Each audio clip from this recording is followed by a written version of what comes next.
Bienvenidos a su programa La Familia, la Iglesia Doméstica, que tiene como finalidad evangelizar a los matrimonios para mejorar nuestra sociedad en que vivimos. Comenzamos. La misión, exigencia de la catolicidad de la Iglesia. El mandato misionero. La Iglesia enviada por Dios a las gentes para ser sacramento universal de salvación, por exigencia íntima de su misma catolicidad, obedeciendo al mandato de su fundador, se esfuerza por anunciar el Evangelio a todos los hombres. Id pues y hacer discípulos a todas las gentes, bautizándolas en el nombre del Padre y del Hijo y del Espíritu Santo, y enseñándoles a guardar todo lo que yo os he mandado. Y sabed que yo estoy con vosotros todos los días hasta el fin del mundo. El origen y la finalidad de la misión. El mandato misionero del Señor tiene su fuente íntima en el amor eterno de la Santísima Trinidad.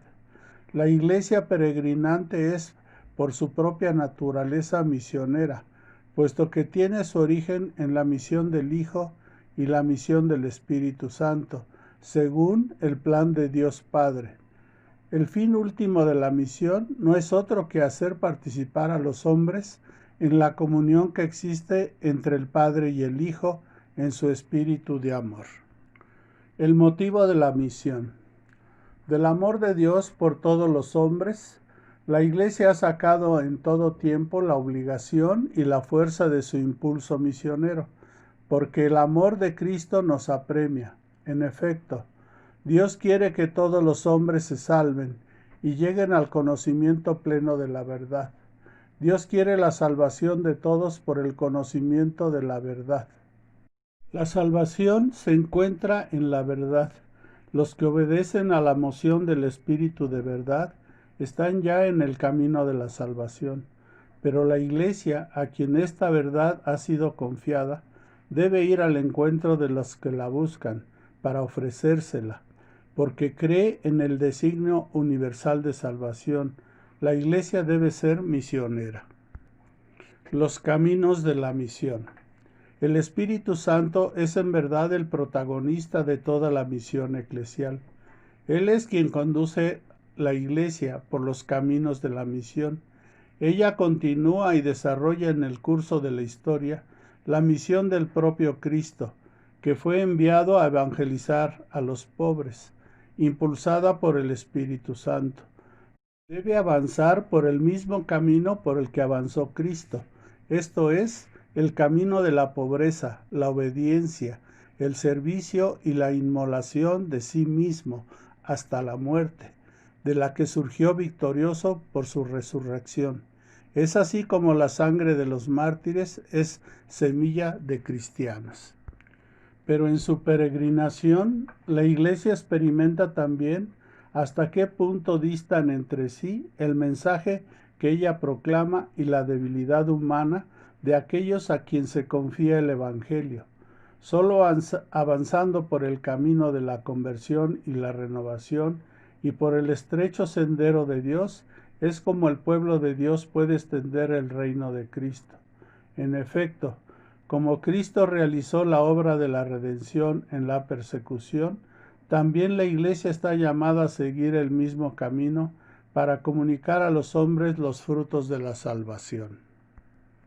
Por su propia misión, la Iglesia avanza junto con toda la humanidad y experimenta la misma suerte terrena del mundo, y existe como fermento y alma de la sociedad humana, que debe ser renovada en Cristo y transformada en familia de Dios.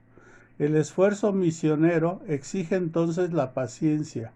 Comienza con el anuncio del Evangelio a los pueblos y a los grupos que aún no creen en Cristo.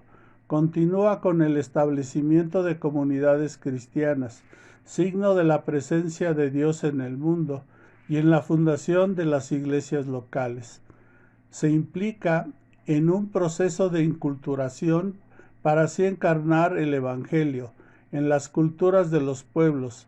En este proceso no faltará también los fracasos en cuanto se refiere a los hombres, grupos y pueblos. Solamente de forma gradual los toca y los penetra, y de este modo los incorpora a la plenitud católica. La misión de la Iglesia reclama el esfuerzo hacia la unidad de los cristianos. En efecto, las divisiones entre los cristianos son un obstáculo para que la Iglesia lleve a cabo la plenitud de la catolicidad, que le es propia en aquellos hijos que, incorporados a ella, ciertamente por el bautismo, están, sin embargo, separados de su plena comunión. Incluso se hace más difícil para la propia Iglesia expresar la plenitud de la catolicidad bajo todos los aspectos en la realidad misma de la vida. La tarea misionera implica un diálogo respetuoso con los que todavía no aceptan el Evangelio. Los creyentes pueden sacar provecho para sí mismos de este diálogo, aprendiendo a conocer mejor cuánto de verdad y de gracia se encontraba ya entre las naciones, como por una casi secreta presencia de Dios. Si ellos anuncian la buena nueva a los que la desconocen, es para consolidar, completar y elevar la verdad y el bien que Dios ha repartido entre los hombres y los pueblos, y para purificarlos del error y del mal. Para gloria de Dios, confusión del diablo y felicidad del hombre. La Iglesia es apostólica. La Iglesia es apostólica porque está fundada sobre los apóstoles, y esto en un triple sentido. Fue y permanece edificada sobre el fundamento de los apóstoles, testigos escogidos y enviados en misión por el mismo Cristo. Guarda y transmite, con la ayuda del Espíritu Santo que habita en ella, la enseñanza, el buen depósito, las sanas palabras oídas a los apóstoles.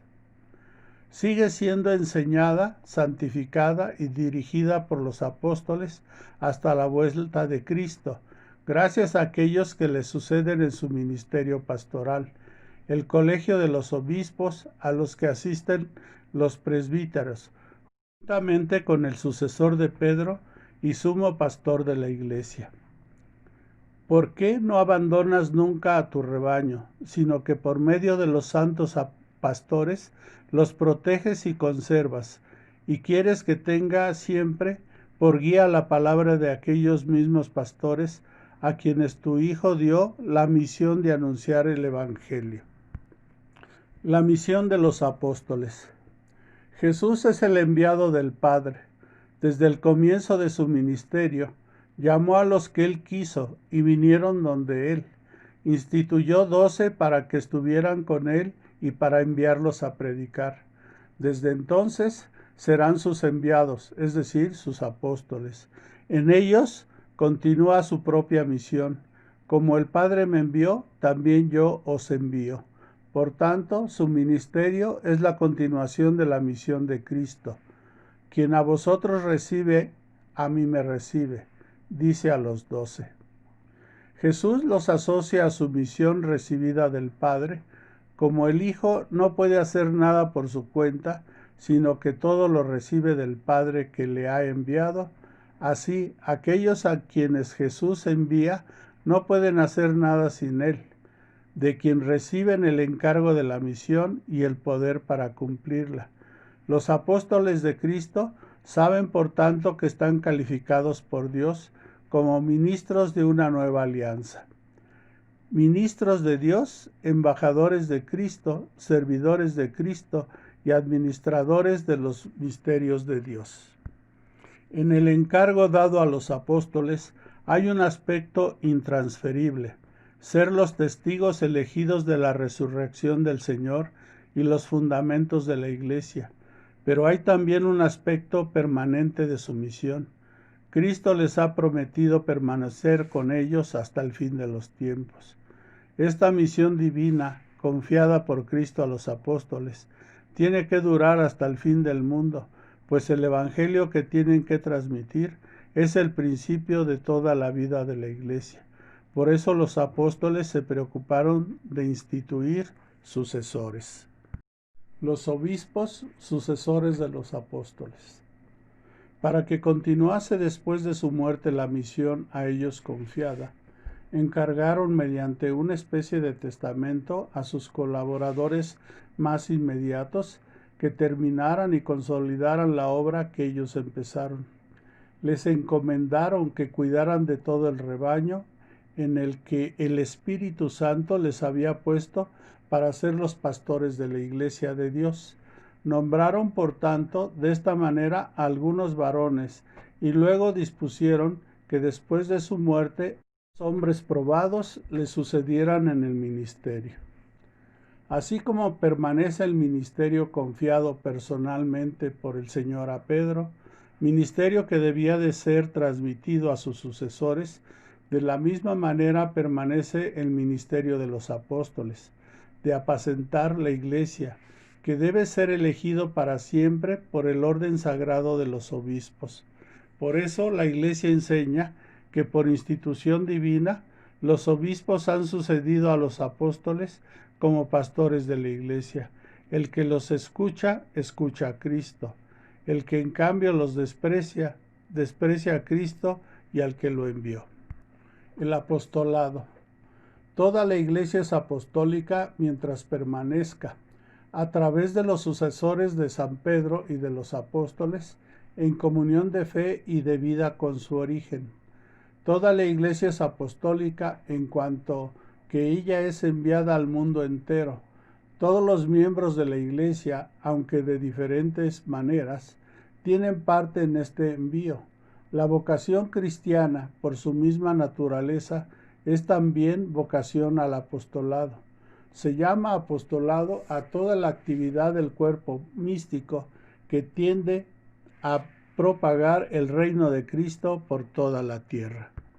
Siendo Cristo enviado por el Padre, fuente y origen del apostolado de la Iglesia, es evidente que la fecundidad del apostolado, tanto el de los ministros ordenados como el de los laicos, depende de su unión vital con Cristo, según sean las vocaciones, las interpretaciones de los tiempos, los dones variados del Espíritu Santo. El apostolado toma las formas más diversas, pero es siempre la caridad conseguida sobre todo en la Eucaristía, que es como el alma de todo apostolado. La Iglesia es una santa, católica y apostólica, en su identidad profunda y última, porque en ella existe ya y será consumado al fin de los tiempos el reino de los cielos. El reino de Dios que ha venido en la persona de Cristo y que crece misteriosamente en el corazón de los que le son incorporados hasta su plena manifestación escatológica. Entonces todos los hombres, rescatados por Él, hechos en Él, santos e inmaculados en presencia de Dios en el amor, serán reunidos como el único pueblo de Dios, la esposa del Cordero, la ciudad santa que baja del cielo de junto a Dios y tiene la gloria de Dios. Y la muralla de la ciudad se asienta sobre 12 piedras, que llevan los nombres de los 12 apóstoles del Cordero. Los fieles de Cristo, jerarquía, laicos, vida consagrada. Son fieles cristianos quienes, incorporados a Cristo por el bautismo, se integran en el pueblo de Dios y hechos partícipes a su modo por esta razón de la función sacerdotal, profética y real de Cristo. Cada uno según su propia condición, son llamados a desempeñar la misión que Dios encomendó cumplir a la Iglesia en el mundo. Por su regeneración en Cristo, se da entre todos los fieles una verdadera igualdad en cuanto a la dignidad y acción, en virtud de la cual todos, según su propia condición y oficio, cooperan a la edificación del cuerpo de Cristo. Las mismas diferencias que el Señor quiso poner entre los miembros de su cuerpo sirven a su unidad y a su misión, porque hay en la Iglesia diversidad de ministerios, pero unidad de misión. A los apóstoles y sus sucesores les confirió Cristo la función de enseñar, santificar y gobernar en su propio nombre y autoridad, pero también los laicos, partícipes de la función sacerdotal, profética y real de Cristo, cumplen en la Iglesia y en el mundo la parte que les corresponde en la misión de todo el pueblo de Dios. En fin, en esos dos grupos, jerarquía y laicos, hay fieles que por la profesión de los consejos evangélicos se consagran a Dios y contribuyen a la misión salvífica de la Iglesia según la manera peculiar que le es propia. La constitución jerárquica de la Iglesia. Razón del ministerio eclesial. El mismo Cristo es la fuente del ministerio en la Iglesia. Él lo ha instituido, le ha dado autoridad y misión, orientación y finalidad. Cristo el Señor, para dirigir al pueblo de Dios y hacerle progresar siempre, instituyó en su Iglesia diversos ministerios que están ordenados al bien de todo el cuerpo. En efecto, los ministros que posean la sagrada potestad están al servicio de sus hermanos para que todos los que son miembros del pueblo de Dios lleguen a la salvación. ¿Cómo creerán en aquel a quien no han oído? ¿Cómo oirán sin que se les predique? ¿Y cómo predicarán si no son enviados? Nadie, ningún individuo, ni ninguna comunidad puede anunciarse a sí mismo el Evangelio. La fe viene de la predicación. Nadie se puede dar a sí mismo el mandato ni la misión de anunciar el Evangelio. El enviado del Señor habla y obra no con autoridad propia, sino en virtud de la autoridad de Cristo, no como miembro de la comunidad, sino hablando a ella en nombre de Cristo. Nadie puede conferirse a sí mismo la gracia. Ella debe ser dada y ofrecida. Esto supone ministros de la gracia autorizados y habilitados por parte de Cristo. De él los obispos y los presbíteros reciben la misión y la facultad, el poder sagrado de actuar en persona de Cristo. Los diáconos, las fuerzas para servir al pueblo de Dios en la diaconía de la liturgia, de la palabra y de la caridad, en comunión con el obispo y su presbiterio. Este ministerio, en el cual los enviados de Cristo hacen y dan por don de Dios lo que ellos por sí mismos no pueden hacer ni dar. La tradición de la Iglesia lo llama sacramento. El ministerio de la Iglesia se confiere por medio de un sacramento específico. El carácter de servicio del ministerio eclesial está intrínsecamente ligado a la naturaleza sacramental. En efecto, enteramente dependiente de Cristo, que da misión y autoridad. Los ministros son verdaderamente esclavos de Cristo, a imagen de Cristo que libremente ha tomado por nosotros la forma de esclavo.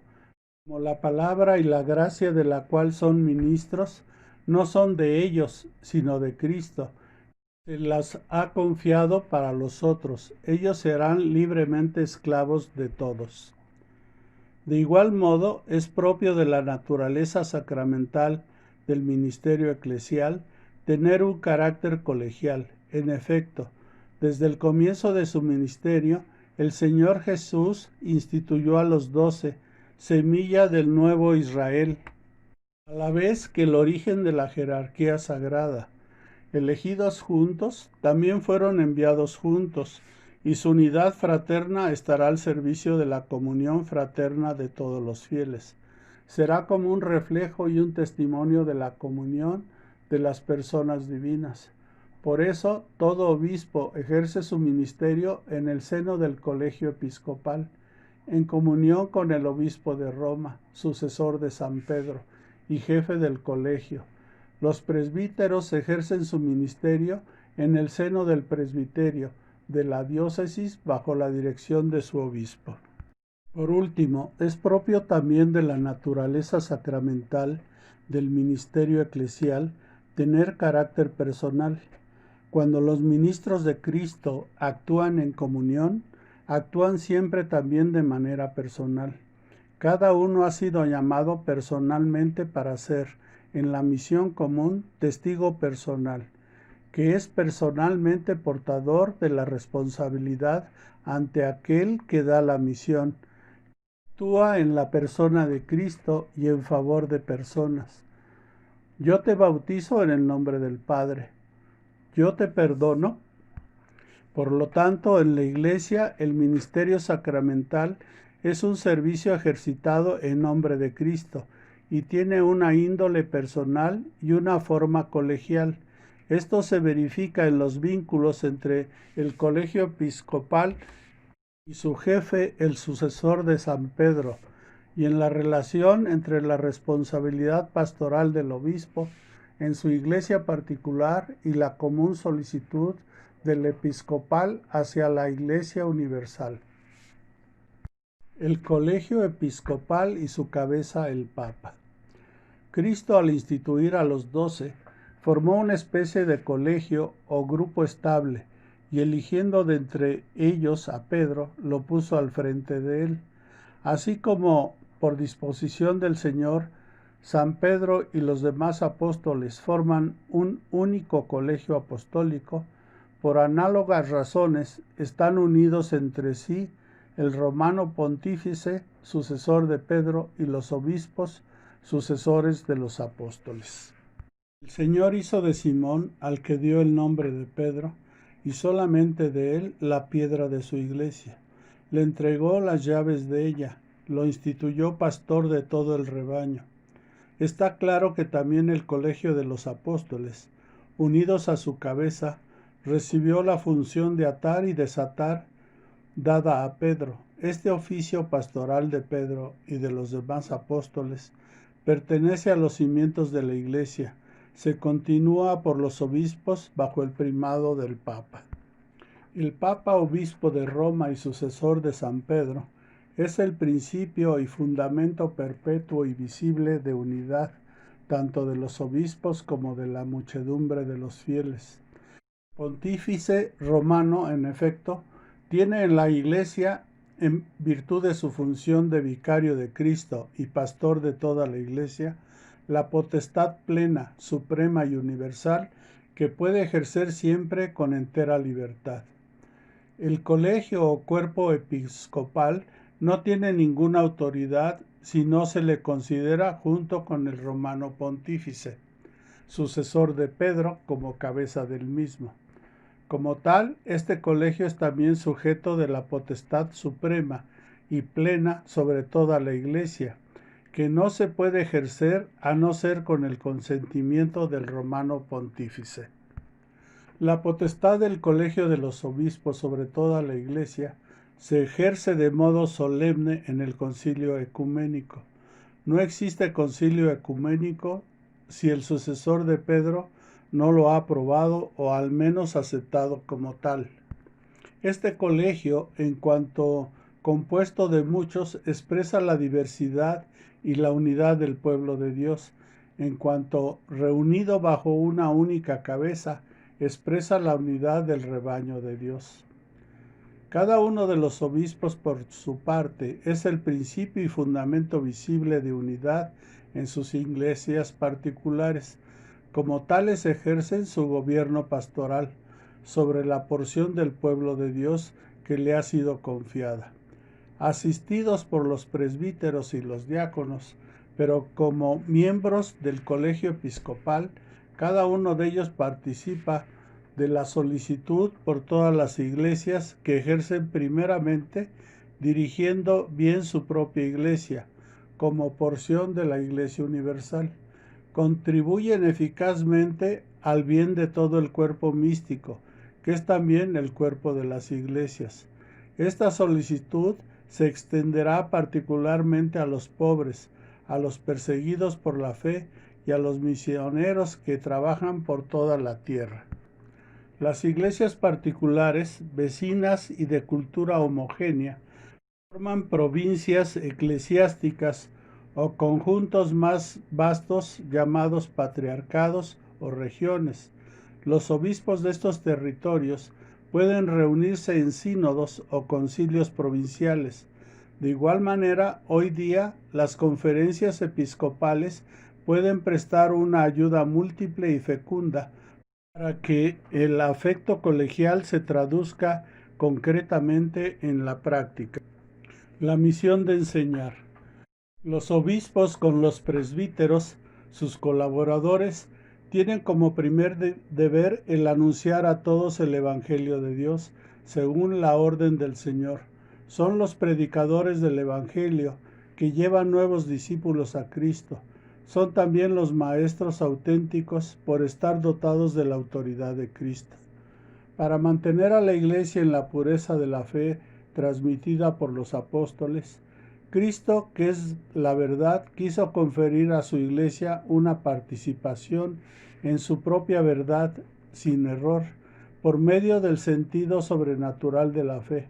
El pueblo de Dios se une a la fe que ni puede faltar bajo la guía del magisterio vivo de la Iglesia. La misión del magisterio está ligada al carácter definitivo de la alianza instaurada por Dios en Cristo con su pueblo. Debe protegerlo de las desviaciones y de los fallos y garantizarle la posibilidad objetiva de profesar sin error la fe auténtica. El oficio pastoral del magisterio está dirigido así a velar para que el pueblo de Dios permanezca en la verdad que libera. Para cumplir este servicio, Cristo ha dotado a los pastores con el carisma de sin errar en materia de fe y de costumbre. El ejercicio de este carisma puede revestir varias modalidades.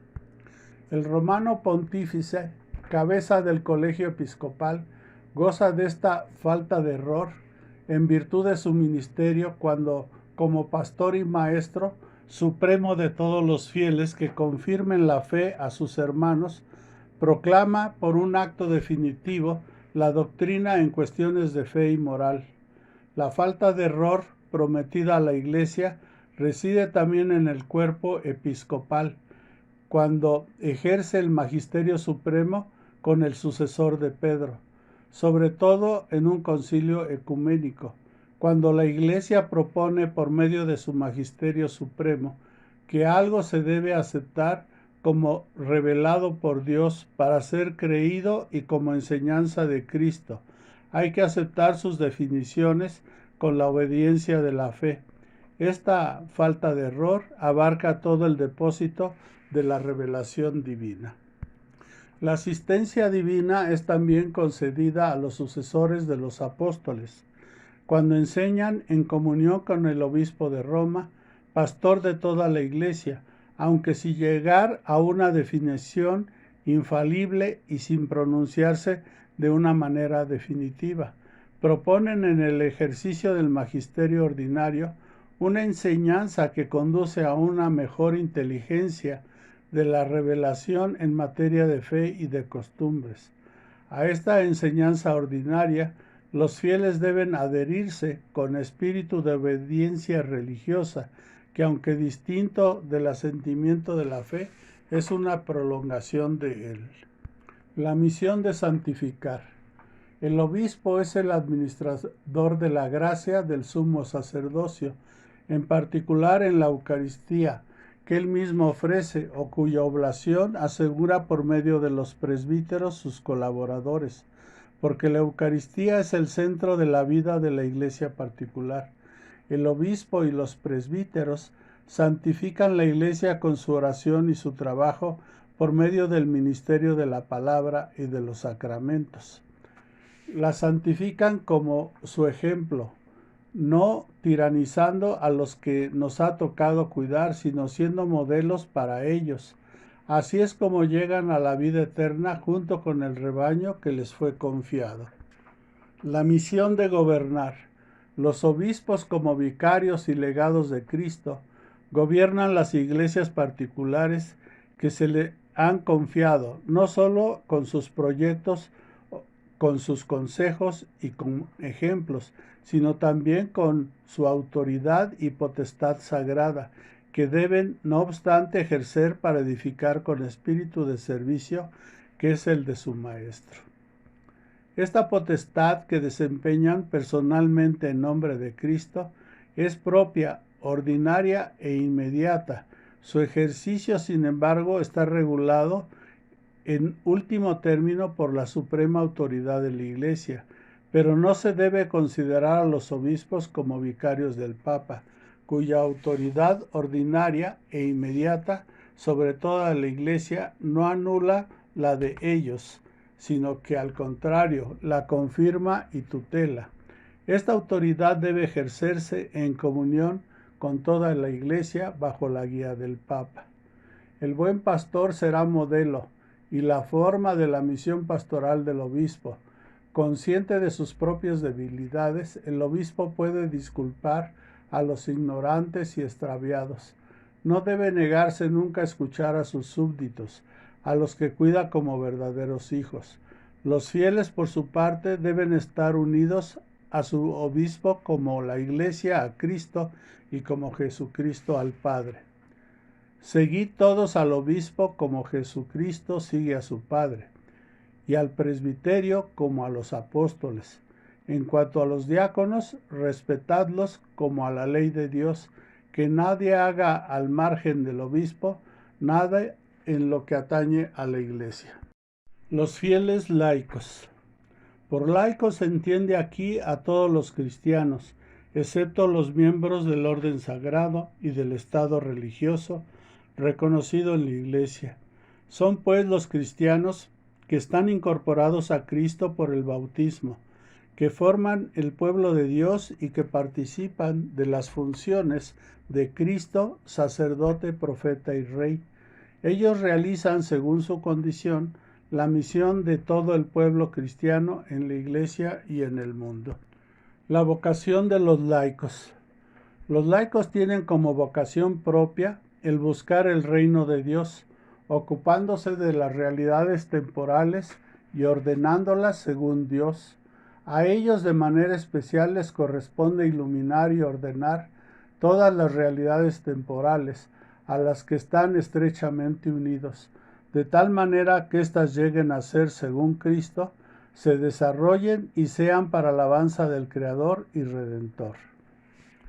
La iniciativa de los cristianos laicos es particularmente necesaria cuando se trata de descubrir o de idear los medios para que las exigencias de la doctrina y de la vida cristiana impregnen las realidades sociales, políticas y económicas.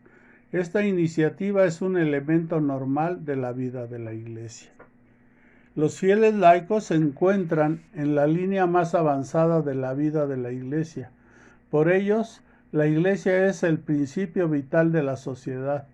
Por tanto, ellos especialmente deben tener conciencia cada vez más clara no sólo de pertenecer a la Iglesia, sino de ser la Iglesia, es decir, la comunidad de los fieles sobre la tierra bajo la guía del jefe común, el Papa, y de los obispos en comunión con él. Ellos son la Iglesia. Como todos los fieles, los laicos están encargados por Dios del apostolado en virtud del bautismo y de la confirmación, y por eso tienen la obligación y gozan del derecho, individualmente o agrupados en asociaciones, de trabajar para que el mensaje divino de salvación sea conocido y recibido por todos los hombres y en toda la tierra. Esta obligación es tanto más apremiante cuando solo por medio de ellos los demás hombres pueden oír el Evangelio y conocer a Cristo. En las comunidades eclesiales, su acción es tan necesaria que sin ella el apostolado de los pastores no puede obtener en la mayoría de las veces su plena eficacia. La participación de los laicos en la misión sacerdotal de Cristo. Los laicos consagrados a Cristo y ungidos por el Espíritu Santo están maravillosamente llamados y preparados para producir siempre los frutos más abundantes del Espíritu. En efecto, todas sus obras, oraciones, tareas apostólicas, la vida conyugal y familiar, el trabajo diario, el descanso espiritual y corporal, si se realizan en el Espíritu, incluso las molestias de la vida, si se llevan con paciencia, todo ello se convierte en sacrificios espirituales agradables a Dios por Jesucristo, que ellos ofrecen con toda piedad a Dios Padre en la celebración de la Eucaristía, uniéndolos a la ofrenda del cuerpo del Señor. De esta manera también los laicos, como adoradores que en todas partes llevan una conducta sana, consagran el mundo mismo a Dios. De manera particular, los padres participan de la misión de santificación, impregnando de espíritu cristiano la vida conyugal y procurando la educación cristiana de los hijos. Los laicos, si tienen las cualidades requeridas, pueden ser admitidos de manera estable a los ministerios de lectores y de acólito, donde lo aconseje la necesidad de la Iglesia y no haya ministros. Pueden también los laicos, aunque no sean lectores ni acólitos, suplirles en algunas de sus funciones, es decir, ejercitar el ministerio de la palabra, presidir las oraciones litúrgicas, administrar el bautismo y dar la Sagrada Comunión según las prescripciones del derecho. Su participación en la misión profética de Cristo. Cristo realiza su función profética no solo a través de la jerarquía, sino también por medio de los laicos. Él los hace sus testigos y les da el sentido de la fe y la gracia de la palabra. Enseñar a alguien para traerlo a la fe es tarea de todo predicador e incluso de todo creyente.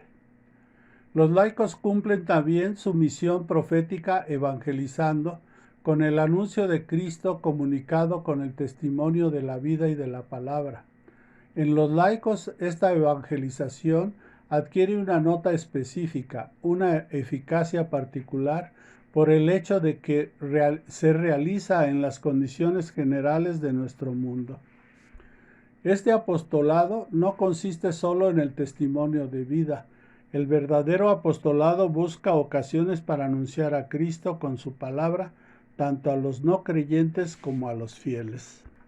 Los fieles laicos que sean capaces de ello y que se formen para ello, también pueden prestar su colaboración en la formación catequética, en la enseñanza de las ciencias sagradas, en los medios de comunicación social.